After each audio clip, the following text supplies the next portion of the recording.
Welcome back to the channel. My name's Mel and this is Miniature Warriors.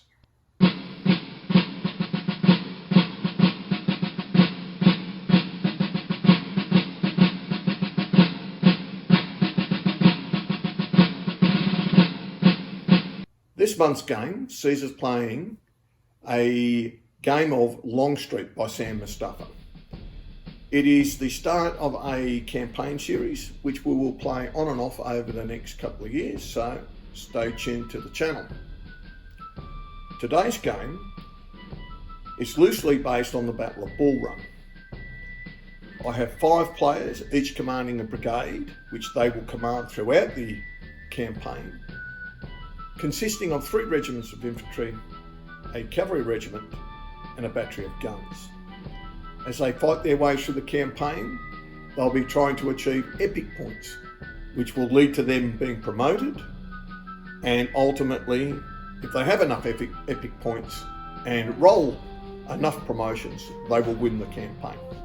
But anyway, back to today's game. I hope you enjoy.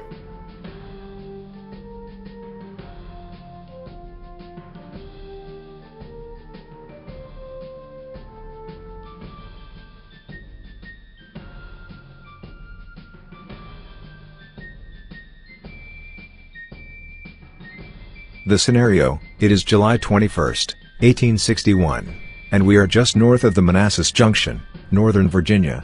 The Federal Army under General McDowell has marched out to engage the rebel troops encamped around the junction.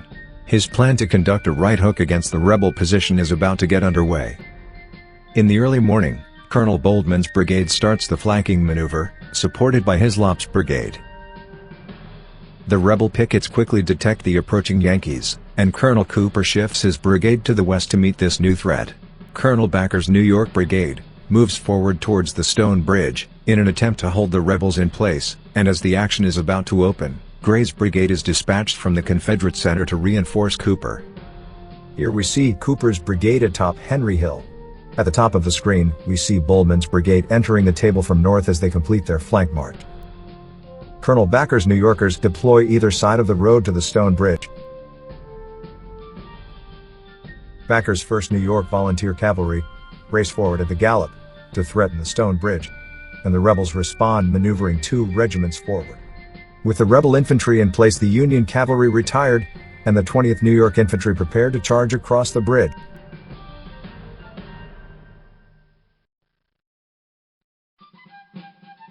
As 2 supporting regiments deployed either side of the bridge approaches, the 20th New York surged across the bridge in column, and immediately deployed into line.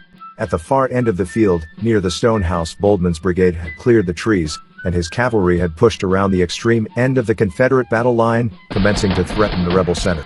After an exchange of musketry between the 4th Kentucky and the 20th New York, the Confederates swept forward, driving the Federals back across the bridge. As the 20th New York withdrew back across the bridge, the 1st New York Cavalry launched their own assault on the Confederate battle line. They had undertaken a long ride back to Popular Ford and crossed the Bull Run further upstream. Once across, turned south and charged the rebels. As Backer's assault on the bridge was developing in front of Henry Hill, a desperate defense of the Stone House was happening to the west. 2 full brigades of Unionists were slowly and methodically sweeping around the embattled rebels' flank. And with a hurrah, the Federal cavalry charged forward into the exposed flank of the rebel line. The rebel infantry held their ground, and in a vicious close-quarter melee, repulsed the Federal cavalry.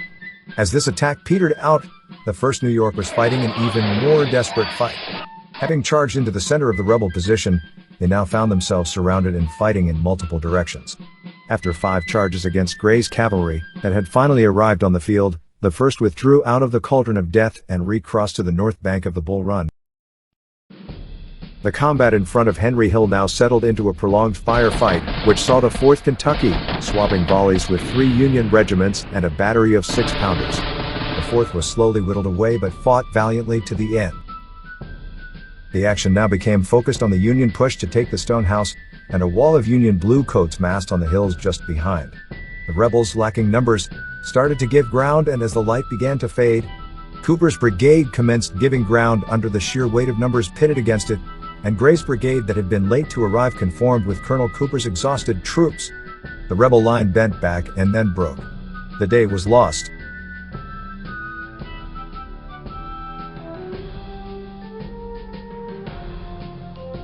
The campaign reconstruction reconciliation process for the engaged brigades was conducted post-battle, with the following results. Baker's brigade, that had been heavily engaged at the Stone Bridge,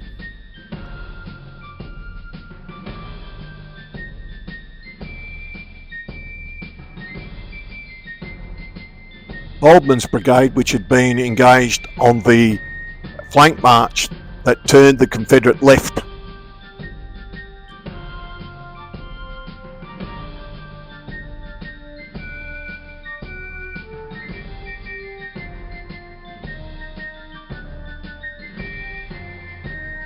Hislop's brigade, which had only been lightly engaged and had acted as the reinforcement behind Baldwin's, was reinforced by the 2nd New Hampshire Battery.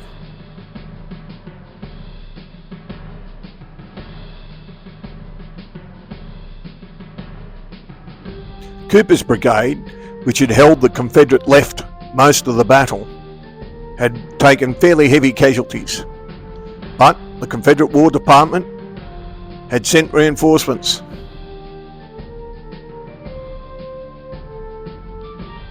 Gray's brigade, which had only been lightly engaged,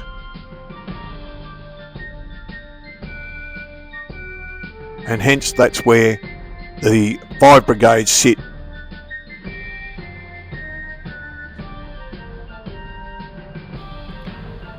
There we have it.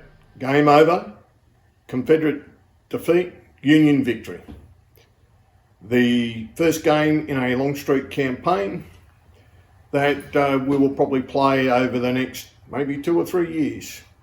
But the next game will be an 1862 game played in the first half of next year.